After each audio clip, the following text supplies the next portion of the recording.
광야에서 대표적으로 하나님의 길, 주님의 길을 예비했던 한 사람이 누구냐? 그가 바로 세례 요한입니다. 자, 오늘 말씀 읽어보셨지만 1절과 2절을 보시면 세례 요한이 어디서 무엇을 외쳤는지에 대해서 잘 설명하고 있습니다. 여러분, 세례 요한은 오랜만에 이스라엘 땅에 등장한 선지자였습니다. 구약 성경의 마지막 선지자가 누구냐? 구약 성경의 마지막을 장식하고 있는 말라기 선지자가 구약 성경의 가장 마지막 선지자, 구약의 마지막 선지자였습니다. 그 이후로 세례 요한이 이르기까지 약 400년 동안 선지자가 없었어요. 그러다가 400년 만에 선지자가 등장을 했습니다. 그 누구냐? 오랜 침묵을 깨고 등장한 선지자가 누구냐? 요한이었습니다. 그가 세례를 베풀었기 때문에 우리가 세례 요한이라고 편의상 부르는 거죠. 광야에서 선지자로서 오랜 시간 동안 침묵을 깨고 등장했던 선지자가 누구냐? 세례 요한이었죠. 그 세례 요한이 했던 첫 번째 메시지가 회개하라, 천국이 가까이 왔다는 것이었습니다. 자, 글쎄요, 왜 세례 요한이 회개를 촉구했는지는 나중에 살펴보더라도 광야에서 선지자가 나타나 회개를 촉구하게 될 것이라는 것은 구약 성경을 이루는 것이었습니다. 이미 예언된 이사야의 말씀을 이루는 일이었어요. 제가 여러분 나눠드린 교재에는 성경 이사야 40장 3절 말씀을 적어드렸는데, 이사야 40장 3절 말씀 우리 다 함께 한 목소리로 한번 읽어보겠습니다. 시작. 외치는 자의 소리여 이르되 너희는 광야에서 여호와의 길을 예비하라, 사막에서 우리 하나님의 대로를 평탄하게 하라. 아멘.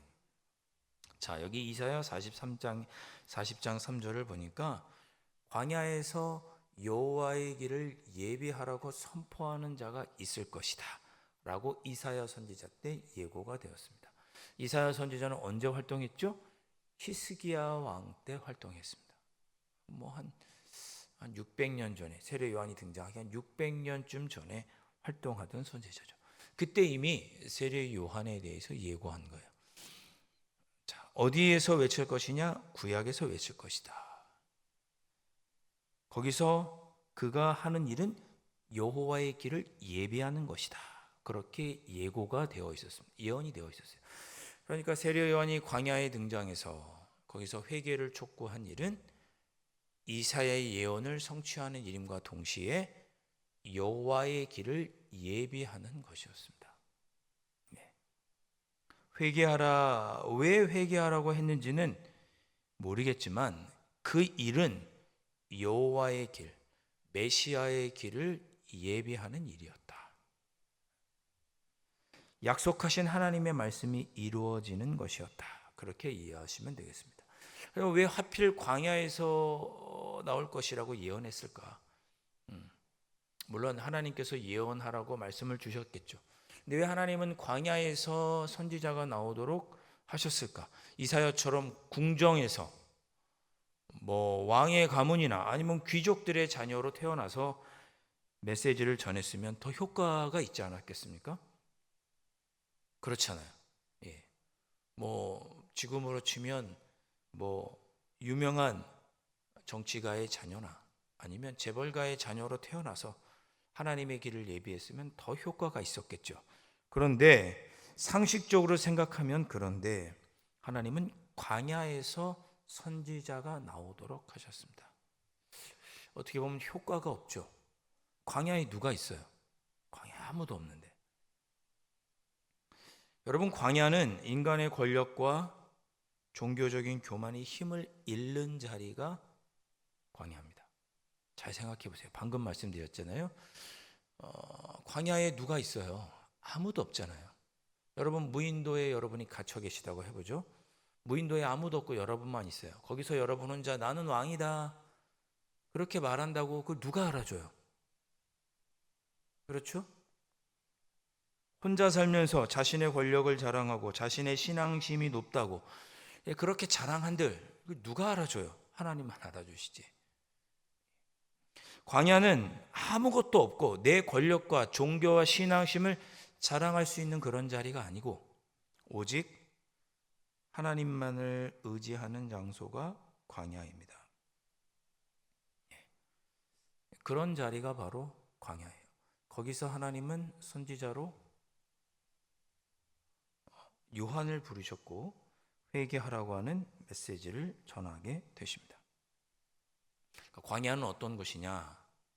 광야는 어떤 곳이냐? 우리의 힘과 권력과 지식과 능력을 자랑하지 못하고 오직 하나님만 의지하는 장소가 광야다.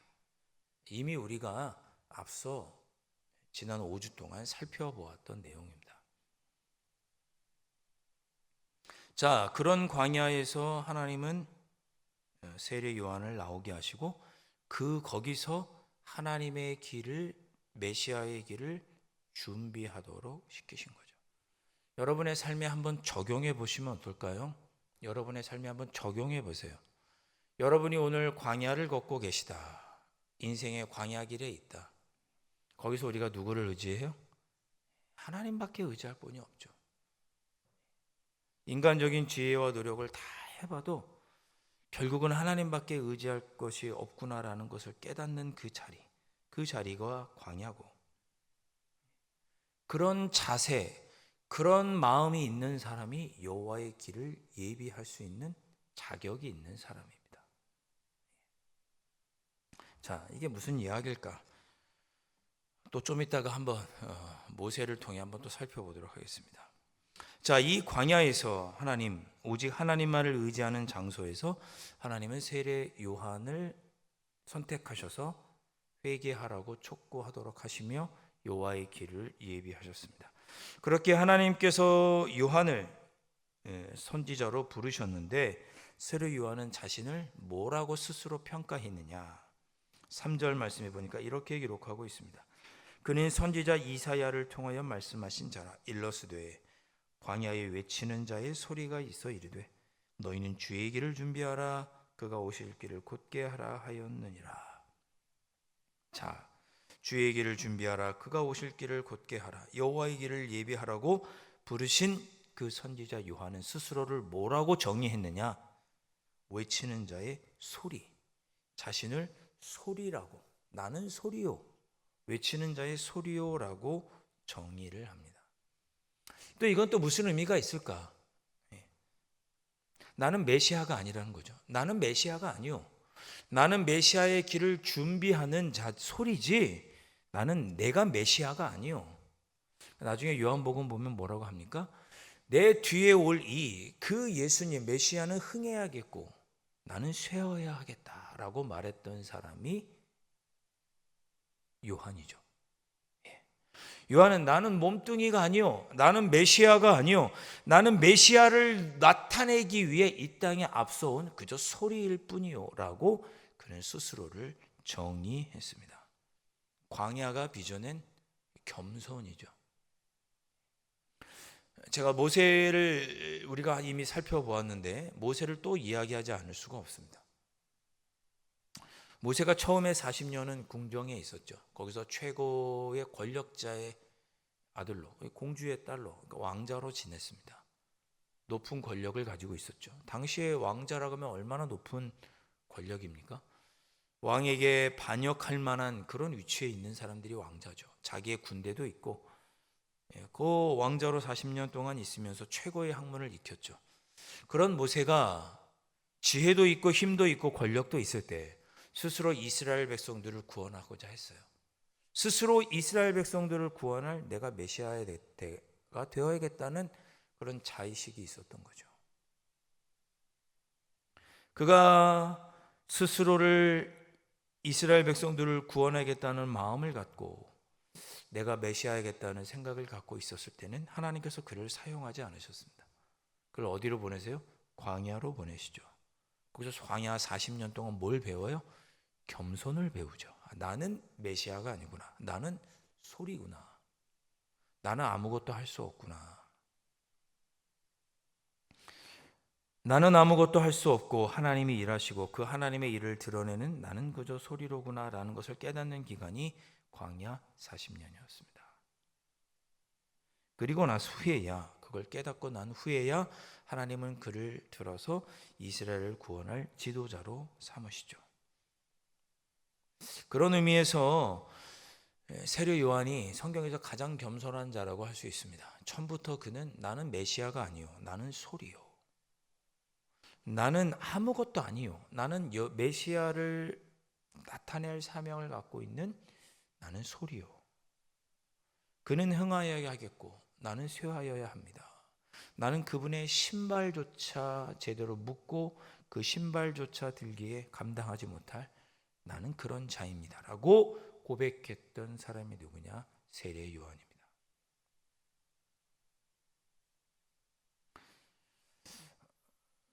여러분, 우리의 신앙생활을 한번 돌아보시기를 바랍니다. 제가 요즘에 새벽기도 중에 에스겔 말씀을 38장, 39장 이번 주에 하고 있죠. 지난주에는 36장, 37장을 보았고 38장, 오늘 39장을 또 보았죠. 에스겔 36장, 37장, 38장, 39장 그 전에 30 쭉 읽으면서 은혜를 많이 받고 있습니다. 개인적으로. 오늘 말씀도 또 어제 말씀처럼 여러분 집에 돌아가셔서 이번 주 새벽기도 말씀을 한번 쭉 보세요. 에스겔 37장, 38장, 39장을 보세요. 하나님께서 심판하시잖아요. 하나님께서 심판하신 마지막 때의 종말의 때에 심판하신다는 내용이 38장, 39장에 나오죠. 근데 심판의 목적이 뭐예요, 여러분? 심판을 통해 하나님께서 이루고자 하시는 바는 뭐냐? 38장 39장에 보니까 하나님의 이름이 거룩하게 되고 하나님의 영광이 드러나서 너희들이 내가 하나님인 것을 알게 될 것이다. 그것이 종말의 목적이에요.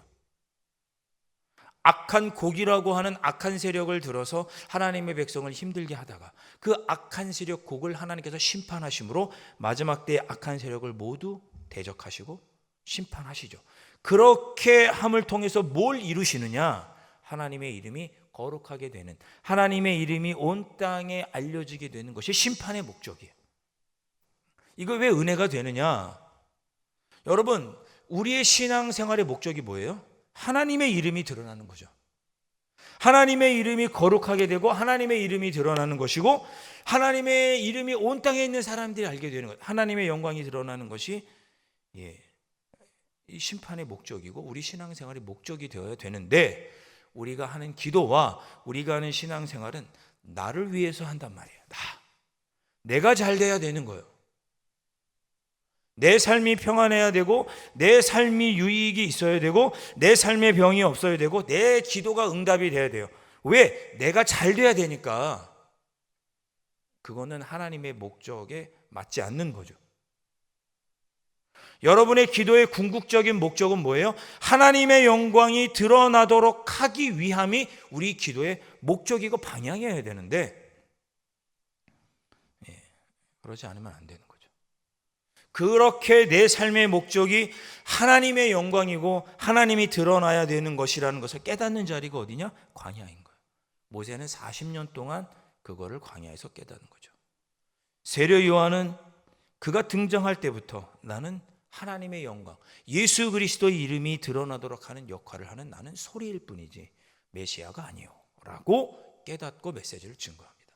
여러분의 삶의 자리에서 기도할 때 나로 인하여 하나님의 영광이 드러나게 해주십시오, 나로 인하여 예수님의 영광이 드러나게 해주십시오라고 기도하셔야 되는 거죠.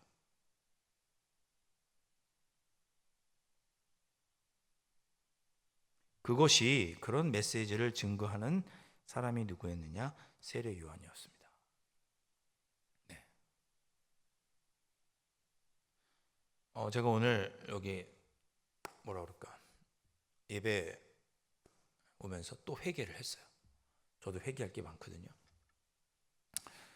어디 이제 어디 갔다 오는 중에 저녁에 선배 목사님과 함께 식사를 했습니다. 저녁에 6시 반쯤 식사를 했어요. 식사를 하는데 날씨가 또 그래도 선선하긴 하지만 또 더우니까 또 시원한 국수를 먹을까 하다가 밑에 보니까 짬뽕이 있더라고요. 짬뽕 밥이 있었어요. 먹었어요. 맛있어 보여서. 너무 맵더라고요. 제가 먹으면서 생각했어요. 아, 이 매운 거 먹으면 나 내일 수요 예배 드릴 때 또 배 아플 텐데, 예배 드릴 때 지장 있을 텐데, 그런 생각이 들더라고요. 예. 그러면서 아침에 벌써 화장실을 여러 번 들락날락하고 왔습니다. 좀 지저분한 얘기지만 제가 회개한 건 뭐냐? 예배를 위해서 제가 먹고 싶은 것도 절제해야 되는 거 아닙니까? 제가. 그렇죠? 여러분은 여러분이 하나님의 영광을 드러내기 위해서 절제하고 사십니까? 하고 싶은 거 다 하고, 하고 싶은 말 다 하고, 먹고 싶은 거 다 먹고, 쉴 거 다 쉬고, 그러십니까? 어떠십니까?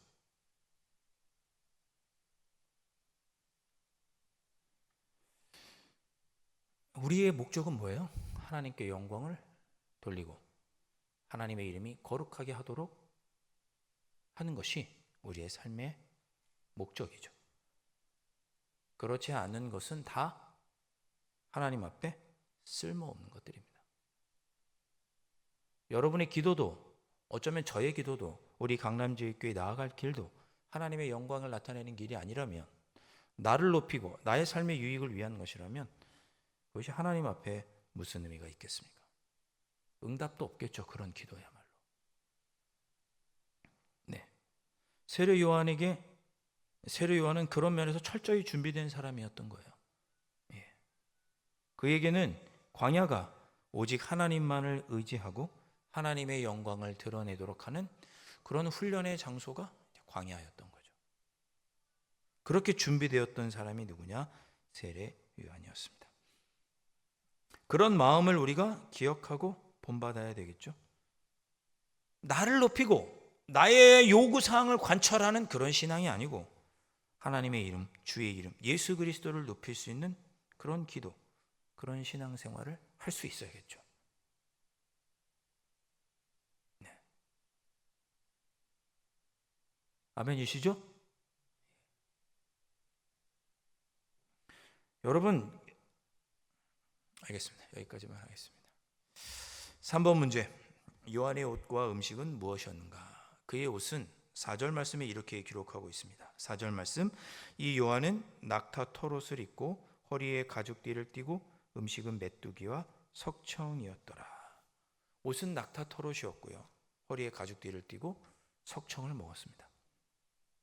그의 옷이 비싼 옷이었는지 가죽이 얼마나 좋았는지 그런 건 중요한 것이 아닙니다. 예. 이 표현은 과거 엘리야 선지자를 떠올리게 하는 그런 표현입니다. 열왕기하 1장 8절 말씀 제가 한번 읽어보겠습니다. 그들이 그에게 대답하되 그는 털이 많은 사람인데 허리에 가죽띠를 띄었더이다 하니 왕이 이르되 그는 디셉 사람 엘리야로다. 그러니까 새 요한은 구약의 대선지자인 엘리야와 같은 그런 모습으로 세상의 화려함과 안락함을 모두 벗어버리고 오직 메시아의 길을 드러내기 위해 단순한 삶으로 살았던 사람이 누구냐? 세례 요한입니다. 주렁주렁 화려하고 그런 모습, 세상의 걱정, 근심, 염려, 즐길 거리, 하고 싶은 것들은 다 좀 내려놓고 하나님의 일을 하기 위하여 단순한 삶을 살았던 사람 누구냐? 세례 요한인 거죠. 그런 그의 삶을 단적으로 표현해 주는 표현이 털옷을 입고 가죽띠를 띠고 석청을 먹었다, 그런 뜻입니다. 오늘 우리의 신앙은 너무 많은 것에 얽혀 있지는 않은가 생각해 봅니다. 제가 얼마 전에 우리 주일 예배 중에도 설교했는데, 우리는 교회에 하나님을 만나고 예수님을 만나고 오는 그 기쁨이 가장 크고 가장 중요한데, 다른 것들이 우리로 하여금 신앙생활하게 하는 힘이 되는 것 같아요. 어떤 거? 행정. 제가 말씀드렸잖아요. 교회에 행정하러 오는 것 같다. 성도들이 행정. 그 행정이 뭡니까? 행정. 교회에 우리의 생각다 이런 걸 다 내려놓고 우리 주님을 만나고 하나님을 만나고 뜨겁게 만나는 기쁨과 감사가 우선이 되어야 될 텐데, 그것들은 다 이제 잊어버리고 이 교회가 왜 그러나, 왜 이렇게 절차대로 안 하나. 나쁘다는 뜻이 아닙니다. 그게 본질은 아니죠. 중요하지만 자꾸만 그런 것 따져. 교회 행정, 사람들의 시선을 신경 쓰는 것, 겉모양, 화려함 등등 이런 것들로부터 우리가 신앙생활을 단순하게 할 필요가 있습니다. 다 벗어버리고 심플하게. 오늘 광야의 세례 요한은 우리에게 묻습니다. 주님을 맞이하고 그분의 앞길을 예비하기 위하여 내가 내려놓아야 할 삶의 군더더기는 무엇인가? 여러분 기쁘게 우리 교회에서 신앙생활 하는데 뭐가 여러분에게 걸림돌이 되십니까? 뭐가? 왜 여러분이 기쁘게 신앙생활하지 못하도록 하는 그것이 무엇입니까? 그것이 예수님과 하나님과 관계가 있는 건가요? 없는 건가요? 뭔지는 모르겠습니다만 그걸 다 내려놓으라는 거죠. 가죽 털옷, 석청만 먹고 우리의 삶의 군더더기를 내려놓을 때 우리는 광야에서 하나님의 영광을 드러내는 길을 예비하는 자로 설 수 있겠죠. 도대체 뭐가 여러분이 신앙생활 하는데 걸림돌이 됩니까? 잘 생각해 보세요. 뭐가 여러분의 신앙생활을 방해합니까? 내가 죄 지은 거, 회개하지 못한 거 그런 겁니까? 아니면 사람과 사람 사이에 불편한 것들, 그런 것들이 여러분 신앙생활 하는데 방해가 됩니까?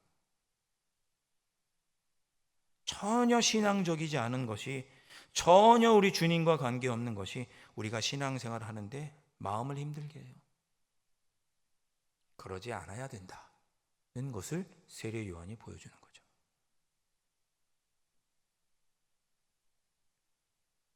자, 사람들은 광야로 나와 무엇을 하고 세례 요한 앞에서 세례를 받았습니까? 6절 말씀, 5절과 6절 말씀 우리 다 함께 한 목소리 한번 읽어볼까요? 함께 읽겠습니다. 시작. 이때 예루살렘과 온 유대와 요단강 사방에서 다 그에게 나와 자기들의 죄를 자복하고 요단강에서 그에게 세례를 받더니, 세례 요한이 회개하라 천국이 가까웠다 이런 메시지를 전했습니다. 그랬더니 그 이야기를 듣고 어떻게 됐어요? 온 유대와 예루살렘과 온 유대에서 사방에서 나와서 세례 요한에게 왔고 회개하고 자복하고 그랬죠. 자복하고 회개하고 세례를 받았다. 그렇게 기록합니다. 회개하고 세례를 받게 됩니다.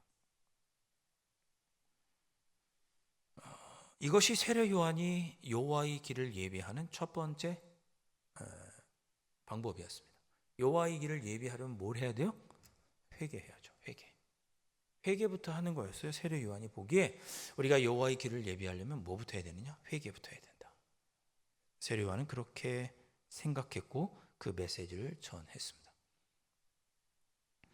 세례 요한의 사명과 또 세례 요한의 선포, 회개하라는 선포, 또 세례를 받는 이런 모습을 보면서 한번 생각해 봅니다. 많은 땅에, 유대 땅 온 땅에서 세례를 받으러 왔다는 것은 무엇을 의미합니까?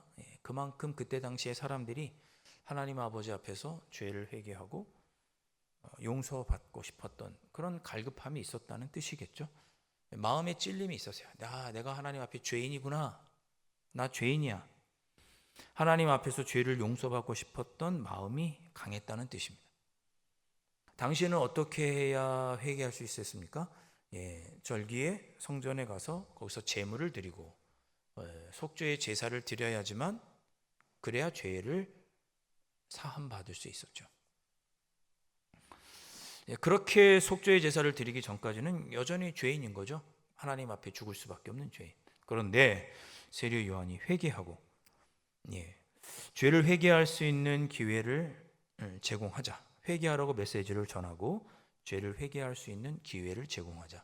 마음에 갈급함이 있던 이들이 나와 하나님 앞에 죄를 회개하고 세례를 받게 된 거죠. 하나님의 일을 할 때, 우리가 하나님의 영광을 드러내려고 할 때, 우리가 여호와의 길을 준비하면서 가장 첫 번째로 해야 될 준비는 뭐냐? 회개로구나. 세례 요한의 이 모습을 통해서 보게 됩니다.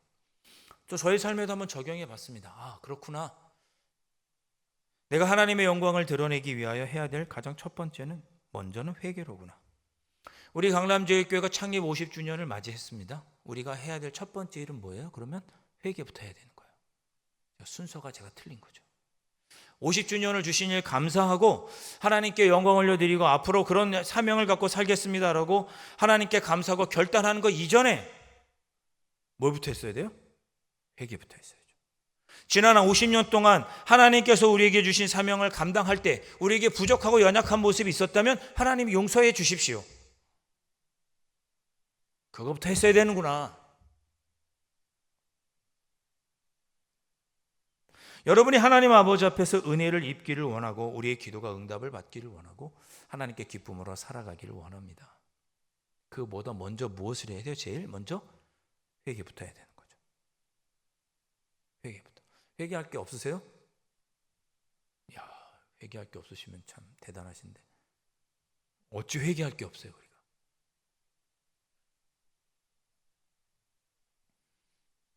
회개할 게 없으세요? 교회를 생각할 때 여러분 회개할 거 없으세요?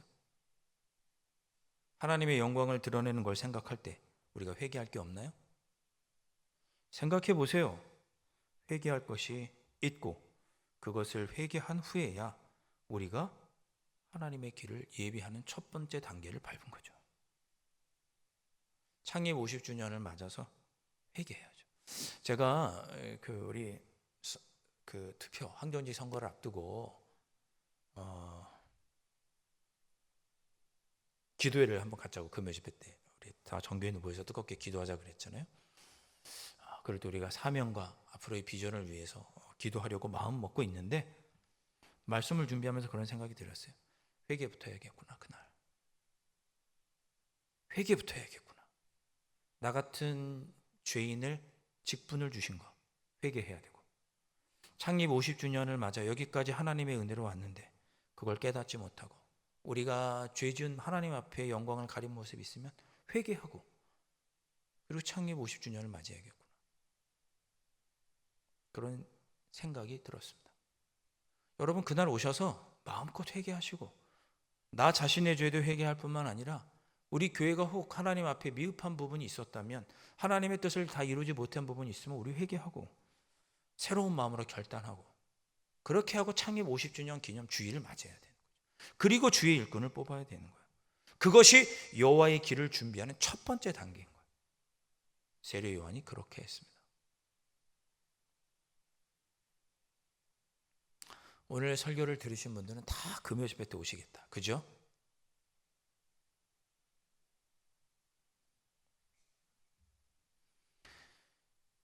속이 지금 불편해가지고 매운 걸 먹어서 속이 불편했어. 여러분 저한테 이렇게 매운 거는 권하지 마십시오. 매운 거는. 오늘 본문 말씀에 말하는 회개는 헬라어로 메타노이아 이렇게 발음합니다. 단순한 후회나 감정이 아니라 마음과 삶의 방향을 바꾸는 것이 메타노이아 회개입니다. 그러니까 이 회개는 가던 길을 멈추고 하나님을 향해 내 삶을 돌이키는, 이제는 내 뜻과 내 생각대로 살지 않고 하나님의 뜻대로 살며 하나님의 이름을 높이는 삶을 살겠다고 하는 삶의 방향 전환이 회개입니다. 지금까지도 우리가 하나님의 이름을 높이기 위하여, 하나님의 이름을 거룩하게 하기 위하여 잘 달려왔지만 혹시 내 안에 그런 부분, 부족한 부분이 있다면 다시금 돌아보고 내가 하나님의 이름을 높이고 하나님을 위해서 살겠습니다 라고 다시 한번 마음을 붙잡는 메타노이아, 회개가 있을 때 우리는 여호와의 길을 예비하는 하나님이 기뻐하시는 거룩한 자로 설 수 있을 것입니다. 오늘 여러 가지 말씀 여러분들에게 드렸습니다. 세례 요한의 광야는 주님을 맞이하는 그에게, 세례 요한에게 어떤 의미가 있었을까? 세 가지 말씀드렸습니다. 세례 요한의 광야는 나를 높이는 신앙이 아니라 그리스도를 가리키는 소리로 살겠다. 그는 흥하여야 하고 나는 쇠하여야 하겠다고 하는 신앙의 결단이 있는 자리가 바로 광야였습니다. 또한 광야는 주님을 맞이하기 위해 비본질적인 것, 내 곁에 신앙과는 상관없었던 여러 가지들을 내려놓고 그것을 비우고 오직 예수 그리스도와 구원의 은혜에 집중하도록 하는 장소가 광야였습니다. 그런 광야를 거칠 때 우리는 여호와의 길을 예비할 수 있는 거죠. 광야는 회개로 마음의 길을 닦는 장소였고 화려한 행사보다 정직한 회개와 자복이 주의 길을 예비하는 길임을 깨닫게 해주시는 장소가 광야였습니다. 이 세 가지를 우리가 함께 나누어 보았는데 이것을 기억하시고 내가 세례 요한과 같이 이런 광야의 삶을 통해 주님의 길을 예비하는 자로 일평생 살아가리라. 그렇게 마음에 다짐해 보시고 우리 강남교회가 그렇게 주님의 길을 예비하며 영광 올려드리는 교회가 될 수 있도록 여러분 기도해 주시고 교회를 섬겨 주시기를 주님의 이름으로 축원드립니다.